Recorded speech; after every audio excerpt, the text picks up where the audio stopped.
بسم اللہ الرحمن الرحیم۔ قبر میں راحت، قیامت میں سایہ۔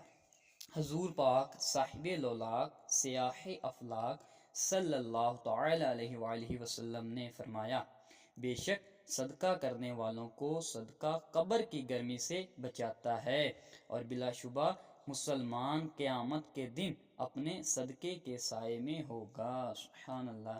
دیکھیں پیارے اسلام بھائیوں، قیامت کے دن کوئی سایہ نہیں ہوگا، سورج 1.25 میل پر ہوگا، قیامت کا دن ہوگا، اتنا 50,000 سال کا دن ہوگا، اور سورج اتنا نزدیک آ گیا ہوگا کہ انسانوں کو پسینہ اتنا زیادہ آ رہا ہوگا، لیکن اللہ تبارک و تعالیٰ نے پیارے پیارے محبوب صلی اللہ علیہ وآلہ وسلم کو کیا اختیار دیا ہے کہ حضور پاک صلی اللہ علیہ وآلہ وسلم کی امت پر جو صدقہ و خیرات کرے، قیامت کے دن اس صدقے کے سائے میں ہوگا، عرش کے سائے میں ہوگا۔ سبحان اللہ۔ اللہ تبارک و تعالیٰ سے دعا ہے ہمیں زیادہ سے زیادہ صدقہ و خیرات کرنے کی توفیق عطا